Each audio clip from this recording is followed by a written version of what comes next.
नमस्कार साथियों, साहित्यिक संवर्धन मंच नाम के इस YouTube चैनल पर आपका स्वागत और इस्तकबाल है। इस वीडियो में हम 10वीं कक्षा की पाठ्य पुस्तिका क्षितिज जो हिंदी के लिए निर्धारित है उसके काव्यखंड 6 और प्रभो नाम की कविता है, इसका अध्ययन करेंगे। जिनके कवि छायावाद के प्रमुख हस्ताक्षरों में से एक जयशंकर प्रसाद है। तो कविता को शुरू करें, और वो भी प्रभो नाम की कविता जो एक प्रकार से मंगल आचरण है।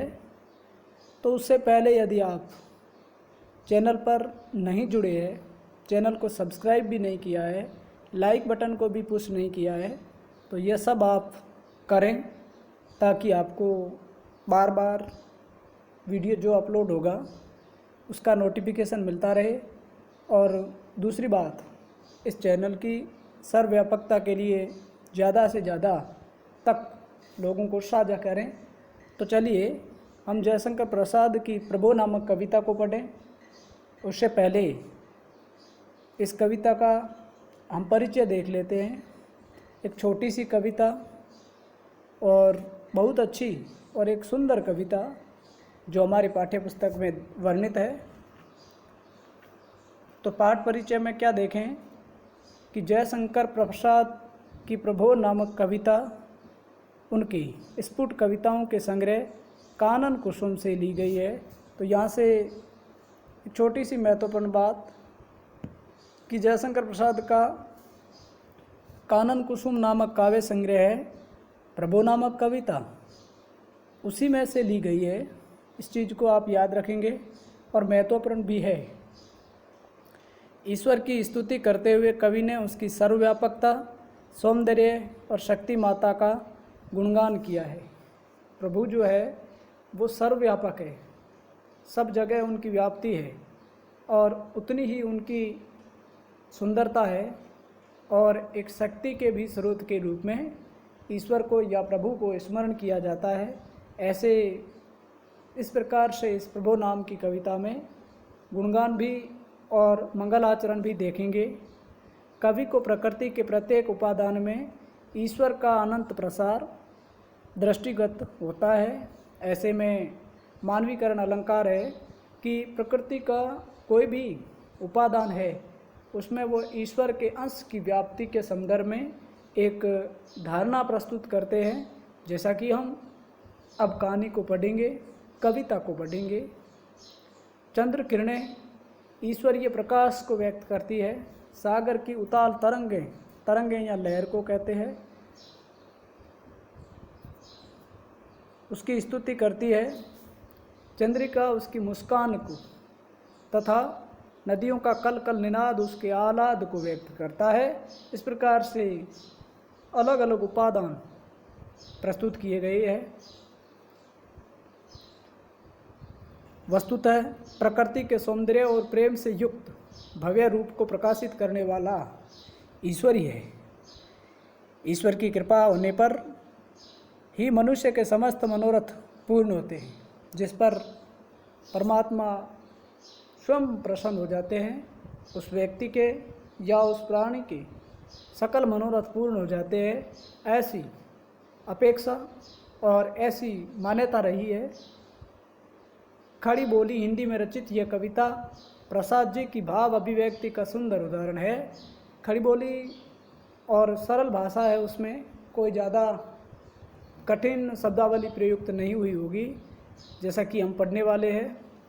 तत्समयी और गंभीर भाषा ने कविता को अद्भुत अभिव्यंजना सौष्ठव से युक्त कर दिया है।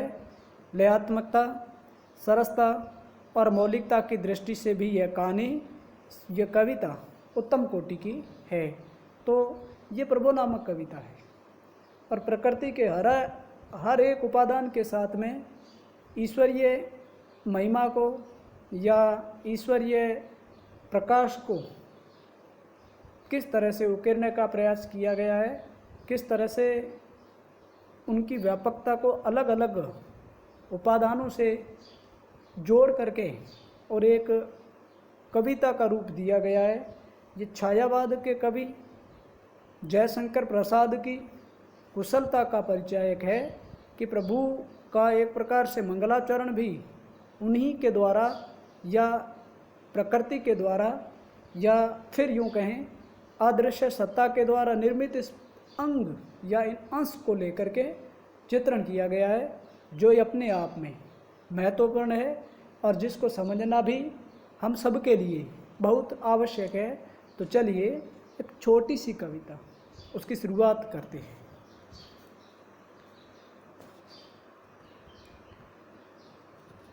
विमल इंदु की विशाल किरणें प्रकाश तेरा बता रही है, अनादि तेरी अनंत माया जगत को लीला दिखा रही है।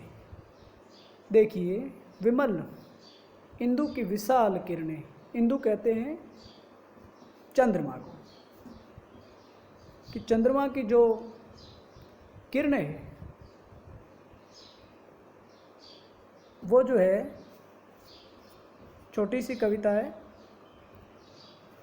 चंद्रमा की जो किरणें हैं वो प्रकाश तेरा बता रही है, यानी कि हे परमात्मा, आपका प्रकाश, आपका उजास, आपकी रोशनी, आपकी दिव्यता और भव्यता कितनी होगी।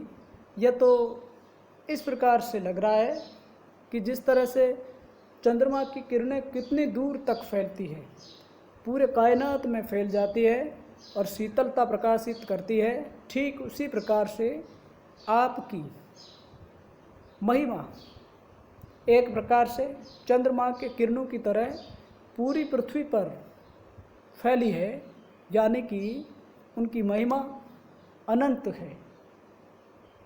अनादि तेरी अनंत माया जगत को लीला दिखा रही है। अनादि यानी कि जिनका कोई आरंभ नहीं हो, यानी कि इसके आरंभ का कोई पता नहीं हो, और आपकी माया का विस्तार जो है वो अनंत है, कोई अंत नहीं है। अर्थात न तो आरंभ का पता है न अंत का पता है, और इस संसार को आपकी माया लीला दिखा रही है। एक प्रकार से आपकी माया का ही कर्तव्य है कि संसार रंगमय है, रोमांचमय है। आगे देखिए, प्रसार तेरी दया का कितना, ये देखना है तो देखो सागर, तेरी प्रशंसा का राग प्यारे, तरंग मालाएं गा रही है। आपकी दया, यानी कि हे ईश्वर, आप दया के सागर है, और आपकी दया है कितनी। आपकी दया का अगर किसी को फैलाव देखना है तो वो जाकर के क्या देखें, तो देखो सागर, तो समुद्र को देखना चाहिए, क्योंकि समुद्र अतल अथा, जिसका कोई तल नहीं, जिसकी कोई गहराई का पता नहीं, इतना व्यापक समुद्र है। आपकी दया ही तो उस सागर के समान है, यानी कि सागर की व्यापकता का हम अंदाज नहीं लगा सकते। आप भी दया के रूप में उस सागर की तरह अथाह है, अनंत है, यानी कि काफ़ी गहराई युक्त है। तेरी प्रशंसा का राग प्यारे, तरंग मालाएं गा रही है। और आपकी प्रशंसा, आपके बखान को हम किस प्रकार से प्रस्तुत करें, आपकी महिमा को हम किस प्रकार से प्रस्तुत करें। क्योंकि आपकी जो महिमा है, आपकी जो गुणात्मकता है, वो तो समुद्र के अंदर या सागर के अंदर बहने वाली तरंग मालाएं, तरंग कहते हैं लहर को, तो सागर के अंदर बहने वाली अनंत लहरें, वो आपकी प्रशंसा का राग गाती है, तारीफ का राग गाती है। कहने का अर्थ यह है कि आपकी तारीफ के संदर्भ में जितना भी कहा जाए कम है। अर्थात आपकी तारीफ बहुत ज़्यादा शब्दों में भी हम व्यक्त करें फिर भी कम पड़ जाती है। इसलिए आप व्यापकता के सिरमौर है, व्यापकता के पर्याय है। आगे चलिए, तुम्हारा स्मित हो जिसे न रखना, वो देख सकता है चंद्रिका को, तुम्हारे हंसने की धुन में नदियाँ निनाद करती ही जा रही है। अगर किसी को आपकी मुस्कान, आपकी प्रसन्नता, आपके चेहरे की मंद मंद मुस्कान देखनी है तो वो देख सकता है चंद्रिका को। चांदनी के वक्त चंद्रमा की जो चांदनी होती है, जो पूरी दुनिया को शीतल करती है, अर्थात शीतलता प्रदान करती है। अगर आपकी मुस्कान को देखना है तो वो उस शीतलता को, उस चांदनी को देख सकता है जो पूरी दुनिया में प्रसन्नता फैला देती है। तो आपकी मुस्कान भी कुछ यूँ है कि हर किसी के चेहरे पर जो मातम से भी छाया हो, प्रसन्नता का फैलाव कर दे। अर्थात किसी को आपकी मुस्कान देखनी हो तो वो रात्रि के समय की चंद्रमा की जो चांदनी है उसको देख सकता है, उसके माध्यम से आपकी मुस्कान का दर्शन कर सकता है।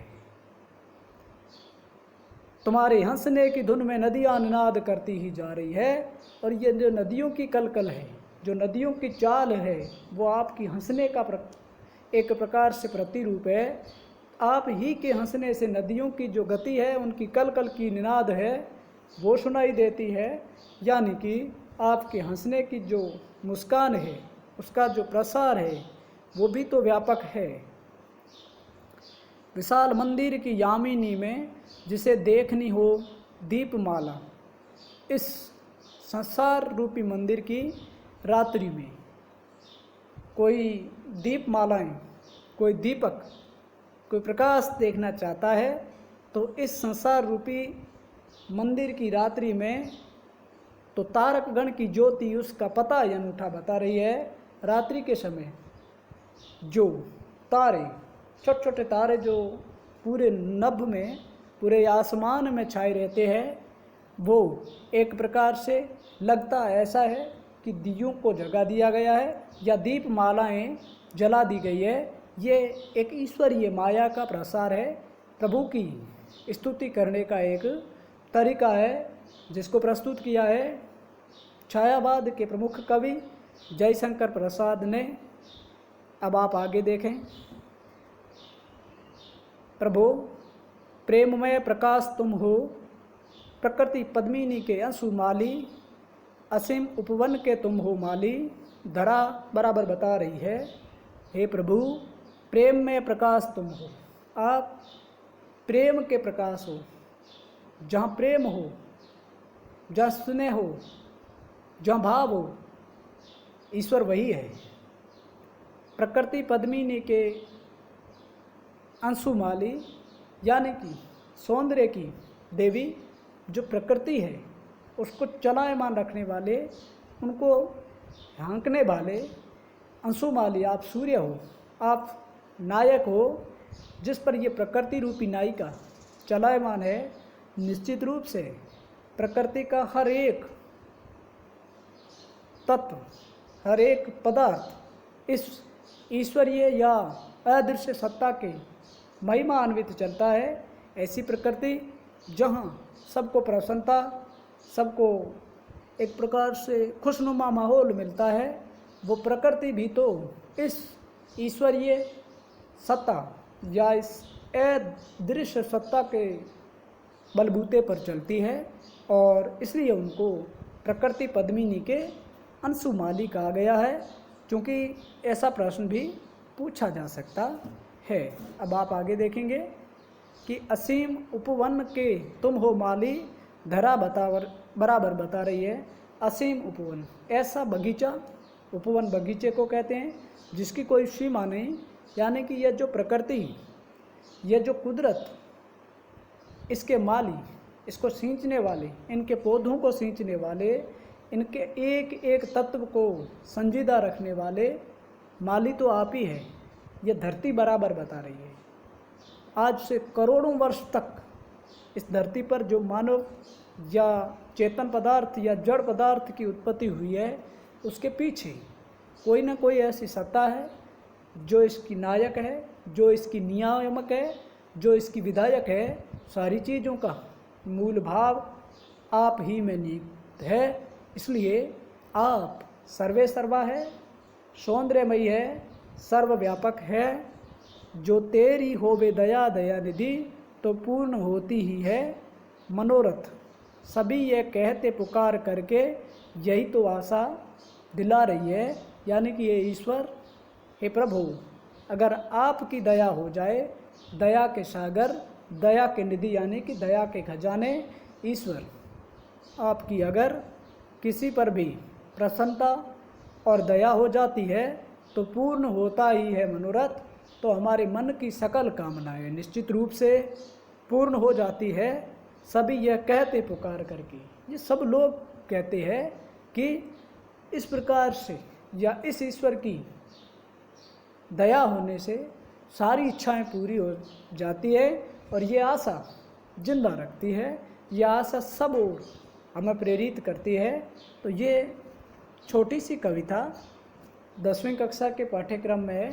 प्रभु नामक कविता भी है, मंगलाचरण भी है, जिसमें ईश्वर को स्तुति की गई है, ईश्वर को आराधना की गई है कि ईश्वर सर्वव्यापक है, सौंदर्य के नायक है और उनकी व्यापकता सब जगह पर है और उन्हीं के बलबूते या उन्हीं की प्रसाद पर्यंत ये सारा संसार चलायमान है। याद रखेंगे, सब लोग इसको पढ़ें अच्छे से और तसल्ली के साथ पढ़ करके आप ज़्यादा से ज़्यादा अभ्यास करें। जयशंकर प्रसाद की महत्वपूर्ण कविताओं में शुमार है ये कविता, जो कानन कुसुम नामक उनकी काव्य कृति से ली गई है। तो इस प्रकार से ये हमारा एक अध्याय या एक प्रकरण पूरा होता है और फिर मिलते हैं एक नए वीडियो के साथ। तब तक आप सभी से इजाज़त। जय हिंद, वंदे मातरम।